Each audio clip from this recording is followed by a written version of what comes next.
بریالي خلک څنګه وده کوي؟ د غږیز کتاب 12مه برخه. څنګه یو ښه څارونکی پیدا کړو؟ لومړی د راتلونکي ګام څارونکی پیدا کړه. په دې اړه فکر وکړه چې همدا اوس دې د کار په کوم ځای کې او کوم مسیر دې خوښیږي چې پر وړاندې تګ وکړي. هغه کسان وڅاره چې ته یې ستایې او تر تا 1-2-3 ګامه وړاندې دي. د دې جدي اړتیا نشته چې دغه کس د ستا په سازمان کې واوسي. هغه ځانګړنې چې ته یې فکر کوې یو ښه څارونکی باید ولري. په ځان کې پیدا کړه ارزښتناکه بیلګې، لاسرسی، ثابته تجربه، حکمت، لیوالتیا، ملاتړي او د کوچ مهارتونه ټول پکې راځي. که یاد شخص ټولې دغه ځانګړنې لرلې نو کولی شي د خپلو اعمالو د څارلو واک ورکړي. له څارونکي سره تر کتو وړاندې له ځانه 5 پوښتنې وکړه. ځوابونه به یې له تا سره ډیره مرسته وکړي. کله چې دې ورسره ولیدل بیا پر همغه زده کړو موضوعاتو او خپل حالت کار وکړه. د دغه غوښتنو تر پوره کېدو وړاندې د 2یم ځل لپاره له څارونکي سره د ناستې غوښتنه مه کوه. په بل ځل ناسته کې د خبرو د پیلولو پر مهال د دې څپرکي یاد کړي موضوعات له خپل څارونکي وپوښته. څنګه کولی شي هغه څه عملي کړي چې زده کړي دي، ترلاسه کړي درسونه او ماته ټول پکې راځي. له دې هر څه ته زده کوي چې څه دې سم او څه دې ناسم ترسره کړي. همدارنګه الګو تعقیب کړه. د دې کار په ترسره کولو سره به دې څارونکی وستایل شي او له تا سره به خپلې مرستې ته دوام ورکړي. دوهم، موږ ټول هغه خلکو ته اړتیا لرو چې له موږ سره د ځانګړي ځواک او په ځینو ساحو کې د ستونزو پر وړاندې د حرکت کولو لپاره مرسته وکړي. کله چې له چا سره خبرې کوئ او د خپل کار اړوند کومه پوښتنه درته پیدا شي، لکه د ژوند، مور و پلار، معنوي ودې، فردي نظم، د خوښې لوبې او داسې نور، نو کولی شئ دغو پوښتنو ته ځواب ورکړئ. ته مختلفو سلاکارانو ته اړتیا لري چې ویې مومي او له تا سره مرسته وکړي. ځینې وخت د دغو لیستونو په جوړولو وخت تېروه.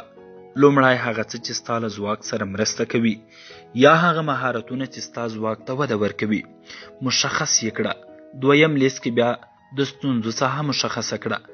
داسې کسان پیدا کړه چې د یوې مشخصې ساحې متخصص وي او که یې لیوالتیا وښوده نو ترې پوښتنې وکړه او ځوابونه یې له ځان سره لره. دریم، آیا په نږدې وختونو کې مو کوم ماډل له نظره تیر کړی؟ هغه خلک مو تعقیب کړي یا مو ترې زده کړه کړې چې په ژوند او کار کې د لوی انځور په اړه درته مشوره درکړي؟ هغه وخت دې د ودې هڅه کړې چې د څارلو لپاره دې له ځان پرته بل څوک نه دی پیدا کړی. که دې د ژوند په دې سفر کې له هیچا هم د مرستې غوښتنه نه ده کړې نو همدا یې وخت دی چې پیل یې کړي. زموږ ډیری کسان پیل د ارزښت لرونکو ماډلونو په موندو کې او دغه څار د کتابو په لوستو ترسره کوي.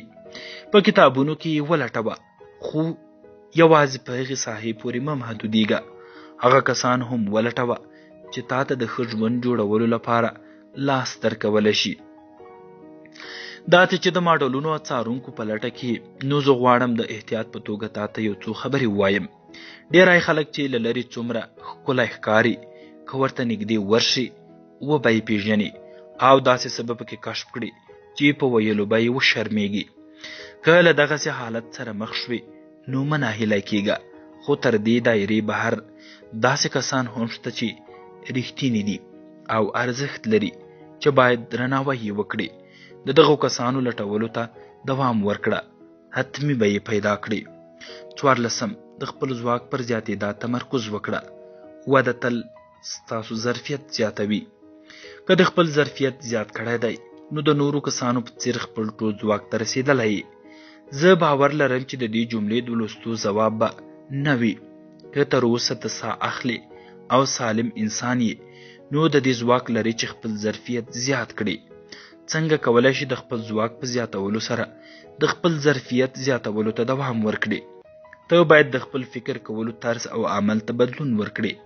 په دغه دوو کلیدي ساحو کې وده کولی شي په ډراماتیک ډول ستاسو ظرفیت زیات کړي. څنګه کولی شي د خپل تفکر ظرفیت زیات کړي؟ ما اوریدلی چې ډیری متخصصین په دې باور دي چې خلک په معمولی ډول د خپل رښتینی ځواک یوازې 10% یې کاروي. دا خبره مهمه ده، که دا صحیح وي نو یو معمولی فرد د ودې لپاره لوی ظرفیت لري. موږ د ودې لپاره سلګونه امکانات لرو، خو یوازې تر خپل لاس لاندې امکاناتو څخه استفاده کوو. نو موږ څنګه کولی شو هغه 90% شاړو امکاناتو ته ځان ورسوو؟ ځواب یې دا چې څنګه فکر وکړو او څه ترسره کړو په بدلولو کې پیدا کولی شو. راځئ پیل یې په دې لټه وکړو چې څنګه باید فکر وکړي څو خپل ظرفیت زیات کړو. لومړی د زیات کار په اړه فکر کول ودروه او ټول تمرکز په هغه کار وکړه چې اوس یې ترسره کوي. څه باید وکړي؟ له ډیری کسانو چې کله وپوښتې چې څنګه د خپل ظرفیت زیات کړی نو د دوی ځواب همدا وي چې په ډیر کار کولو، مګر دا خبره صحیح نه ده. زیات کار کول حتمی ستاسو ظرفیت نشي زیاتولی. د زیاتو کارونو پر ځای یو کار زیات وکړئ نو د ظرفیت زیاتول به مو یقیني شي. دا چې تاسو څه کار کوئ د دې کچې د معلومولو لپاره له ځانه لاندې 3 پوښتنې وکړئ. له ځانه د څه شي تقاضا کوئ چې ترسره یې کړئ. بیرته تر ټولو غوره څه ترلاسه کوئ؟ څه راته تر ټولو غوره ډالۍ راکوي؟ دغه پوښتنې به له تاسو سره مرسته وکړي چې په خپلې ځیرکتیا تمرکز وکړئ. همداراز دغه پوښتنې به مو وهڅوي چې څه ترسره کړئ، په څه ډول یې ترسره کړئ او غواړئ ټول تمرکز په څه شي وکړئ. دوهم، زه یې کولی شم په اړه فکر کول ودروه. څنګه یې کولی شم په اړه فکر پیل کړه. په لومړي ځل د لوستو پر مهال ښایي زه یې کولی شم او څنګه کولی شم پوښتنې یو ډول درته ښکاره شي، خو په حقیقت کې د پایلو له اړخه دا جلا پوښتنې دي. زه یې کولی شم هغه پوښتنه ده چې له ډار او شک ډکه ده. دا هغه پوښتنه ده چې محدودیتونه راپورته کوي. که په دوامداره ډول دا پوښتنه له ځانه وکړئ، پیل له ستونزو سره مخ کوئ او پیل مو کمزوری کیږي. څومره کسانو چې په ژوند کې څه ترسره کړي دي او ماتې یې خوړلي، که ترې وپوښتئ نو دوی زه یې کولی شم پوښتنې ته د شک په سترګه ګوري. کله چې له ځانه پوښتئ چې څنګه یې کولی شم نو ته ځان ته چانس ورکوي چې یو څه ترلاسه کړي. تر ټولو عام دلیل چې خلک نشي کولی پر چانس بری ومومي دا دی چې دوی خپل ځان په کافي کچه نه چلنجوي. دوی خپل محدودیتونه نه ازمويي. دوی د خپل ظرفیت د لوړولو هڅه نه کوي. څنګه یې کولی شم؟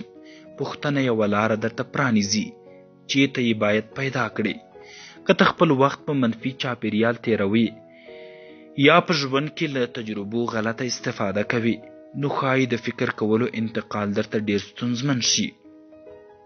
که یې تشریح غواړې نو اجازه راکړه چې لږ وخت ترلاسه کړم نو تا وهڅوم او یو څه درته واضح کړم. زه له تا پوښتم چې زه یې کولی شم په وسیله څنګه تا ته بدلون درکړم. ښایي ځینې مهال ته د دې اړتیا وویني چې خپل فکر په زه یې نشم کولی بدل کړي. زه باور لرم تر دې کتاب وړاندې به هیڅ هم له تا سره دومره مرسته نه وي کړي. زه پوخ باور لرم چې ته یې هم کولی شي. زه باور لرم چې خدای په هر شخص کې د ودې ځواک ایښی، خو په راښول او ورته وده ورکول ستا په لاس کې دي. د دې هدف ته د رسیدو لپاره لومړی پر دې باور لرم چې زه یې کولی شي تا خپل هدف ته ورسوي. له پیلولو سره ښایي تا ته داسې ښکاره نشي چې تا یو حرکت پیل کړی، خو مهمه نه ده هیڅکله هم مه تسلیمیږه او فکر دې هم د همدې جملې په څیر جوړ کړه. که ته په خپل ځواک باور ولري نو کولی شي د سرچینې په توګه یې استفاده کړي څو په خپل ظرفیت د تمرکز لپاره سرچینه ومومي. ته کولی شي هره ورځ په زده کولو سره خپل ځواک ته پراختیا او وده ورکړي او خپل ظرفیت زیات کړي. دریم، د یوې دروازې په اړه فکر کول ودروه. د ډیرو دروازو په اړه فکر کول پیل کړه. کله چې خبره د ودې وي نو ته باید خپل راتلونکي په یوې دروازې پورې ونه تړې. ښایي دا دروازه کله هم خلاصه نشي. د دې پر ځای دا به ډیر غوره وي چې ډیری نورې لارې چارې هم په نظر کې ونیسي او له ځانه ډیرې پوښتنې وکړي. د انتخابونو په اساس د فکر وکړه. هماغسې چې ما زده کړل چې د ډیرو دروازو په اړه فکر وکړم نو خپلو انتخابونو ته پراختیا ورکړم. نو هماغه څه دلته له تاسو سره هم شریکوم. په بریالي ډول د یو څه د ترسره کولو لپاره ډیری لارې شته. هر چیرته چې چانس وینئ نو ظرفیت مو زیات کړئ. ژمن حرکت امکانات رامنځته کوي. ماته او خنډونه د زده کړې غوره توکي دي. پر ماتې پوهېدل سخت دي او د راتلونکي کنټرولول غیر ممکن. پر نن ورځ پوهېدل اړین دي او د نن ورځې کنټرول هم ممکن دی. له دوامداره تنظیماتو سره بریالیتوب د دوامداره عمل پایله ده. تر ټولو غوره چلنج چې ته به تل ورسره مخ یې هغه د ذهن پراخول دي. دا لکه له یوه سرحد څخه تېرېدل داسې دي. ته باید دې ته لیوالتیا ولرې چې تر ټولو مخکې ووسې. له سرحد څخه په تېرېدو ته یو نامعلوم قلمرو ته داخلېږي او له ناپېژانده کسانو سره مخ کېږي. خو ته هڅه کوې چې پر ویرې او شکونو برلاسی شي. کټ مټ همدغسې وضعیت وي. که ته وکولی شي چې خپل فکر بدل کړي نو ته کولی شي خپل ژوند هم بدل کړي. د عمل لپاره خپل ظرفیت څنګه زیات کړو؟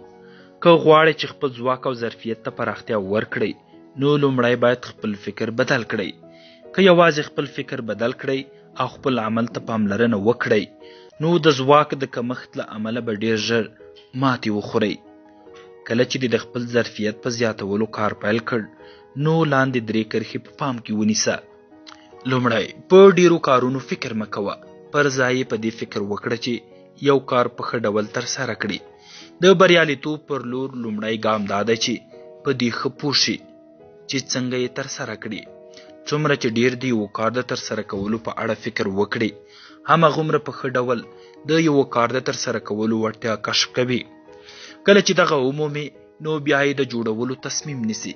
تر دې وروسته هغه څه ته دوام ورکړه چې تل دې ترسره کړي دي. په دې سره به ته نوي څه ترلاسه کړي. د نویو څیزونو ترسره کول د نوښت او نوو کشفیاتو پر لور بیایي او دا درک درته اسانه کوي چې څه باید په دوامداره ډول ترسره کړي. که یو څه په دوامداره ډول ترسره کړي نو خپل ځواک ته به پراختیا ورکړي. خو که یې ترسره نه کړي نو په همغه پخواني وضعیت کې به پاتې شي. د پراختیا پروسه یو ترسره کېدونکی ځواک دی. دغه پروسه خپلې لوړې ژورې لري، فرصتونه رامنځته کوي او هغه سټنډرډ ته بدلون ورکوي چې تاسو ځان ته غوره کړئ. دې پروسې ته موږ کټمټ د ودې د پروسې په څیر بدلون ورکولی شو. هغه څه چې باید ترسره یې کړو هم تکامل مومي. موږ باید ځینې زاړه څیزونه له لاسه ورکړو څو نوي ترلاسه کړو. دا ښایي سخت کار وي خو که موږ ورته لیوالتیا ولرو زموږ ژوند ته بدلون ورکولی شي. دوهم د توقع تر کچې کارونه دې ودروه. له توقع پورته کارونه پیل کړه. موږ په داسې کلتور کې ژوند کوو چې په ساده ډول د ځان ښودلو لپاره خلکو ته غنیمتونه د ډالۍ په توګه ورکوو او دا کار هم د دوی له ګډون پرته کوو. په همدې دلیل ډیری خلک فکر کوي دوی چې هر څه کوي سم یې کوي او یوازې هغه څه ترسره کوي چې له دوی یې توقع کیږي. زه باور نه لرم چې دغه کارونه دې د خلکو له ځواک او ظرفیت لوړولو سره مرسته وکړای شي. د ځان د تشخیص لپاره نوټ ولیکئ او خپل کار ته وده ورکړئ. ته باید ډیر څه وکړې. تاسې باید له ځانګړي حده ډیر لوړ ولاړ شئ. ته کولی شي د نورو په پرتله پخپله له ځانه د پوښتلو پر اساس دا هر څه ترسره کړي. د نورو په پرتله له ځانه ډیره توقع لره. د نورو په پرتله په ځان ډیر باور ولره. د نورو په پرتله باید ته ډیر څه ترسره کړي او بالاخره د نورو په پرتله باید ته په خپله له ځان سره باید ډیره مرسته وکړي. که ته له توقع ډیر څه ترسره کړي او د شهرت د ترلاسه کولو لپاره د کار پر مهال د خپلو همکارانو جلا شي نو دا هم د غوره عادتونو په توګه ستا وده روزي. د غوره والي دوامداره پراختیا ستاسو وړتیا او ځواک ته پراختیا ورکوي. دریم د معمولی مهمو کارونو ترسره کول ودروه او پر ځای د ډیرو مهمو کارونو ترسره کول پیل کړه. تر اوسه مو د اصطلاح اوریدلې ژوند د غوره نقاشۍ په څیر دی او ته باید پکې له ټولو رنګونو ګټه واخلې. زه د دې کلمو ژمنتیا او انعطاف پذیرۍ خوښوم خو زه فکر نه کوم چې هغه مشوره دی ډیره ښه وي چې ګډوډي رامنځته کړي. یو غوره فکر، یوه روښانه نظریه او دا انتخاب چې کوم رنګ باید په کوم ځای کې وکارول شي ډیره مهمه ده. دا د دې پیغام ورکوي چې د لږو مهمو کارونو پر ځای باید پر ډیرو مهمو کارونو تمرکز وشي. د خپلو خوبونو پر لور خپل باور برابرول دا معنا لري چې هره ورځ هغه څه باید ترسره شي چې ډیر مهم دي. که یو څه ستا لپاره مهم نه وي نو بیا یې ترسره کول هم مهم نه دي. په دغسې حالت کې بیا ته یوازې خپل وخت تیروي. وخت ناوخته د غوره کارونو ترسره کول نشي کولای تا دوامداره هڅو او په ژوند کې د پراختیا پر لور بوزي. دواړه اجزاوې اړینې دي. ورځنۍ وده بیا تاسو د فردي پراختیا پر لور بوزي. که ته له ودې سره غوره چلن ولري نو ته باید د مرګ تر ورځې دا ځواک ولري چې خپل حرکت دوامداره وساتي. ته باید په دې باور ولري چې د روبي سمبول M10 په توګه څه ترسره کړي. کله چې له هغه پوښتنه وشوه چې باید غوره څه ترسره کړي نو هغه ورته وویل موږ چې ته څه ترسره کوو نن ورته اړتیا لرو نه سبا. موږ نن د یو څه لرونکي یو خو که غواړو سبا یې هم لرونکي واوسو نو باید ورته وده ورکړو. څه ډول د خپل ځواک په پراختیا تمرکز وکړو. لومړی تر اوسه د ذهن له زه نشم کولی یا زه کولی شم څخه څنګه کولی شم ته اړولی او بیا دې ازمویلی دي یو څه تصور کړه او وروسته له ځانه وپوښته که زه پوهېدی ما ته نه وای خوړلی زه څه غواړم. که ما دغه محدودیتونه نه لرلی څه به مې ترسره کړي وای. که مالی موضوع نه وای له ژوند سره به مې څه کړي وای. دې پوښتنو ته د ځواب موندو لپاره وخت ځانګړی کړه. اوس دې ځوابونو ته وګوره. تا په کومه کچه دې پوښتنو ته ځوابونه ورکړي دي؟ ورته ځیر شوی او فکر دې پرې کړی ناممکنه دي.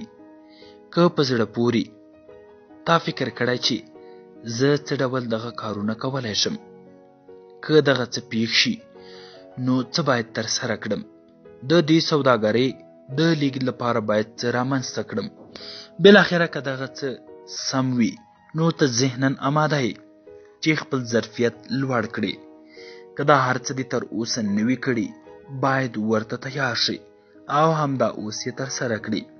که د خپل وخت په دې هر څه تیر کړی وي اوس د دې کچه معلومه کړه چې ستا په ژوند کې د پراختیا او بدلونونو لپاره څه ډیر اړین دي او څه تا له دې باوره څخه په شا ګرځوي. دوهم، له ځانه سره د حساب کولو یو اغېزناکه لاره پیدا کړه. په دې لار بیا کولی شي ډاډه شي چې د ډیر ځای پر ځای په یو خو مهم کار تمرکز وکړي. د تیرو 4 اونیو جنتري یا کاري لیست دې وګوره.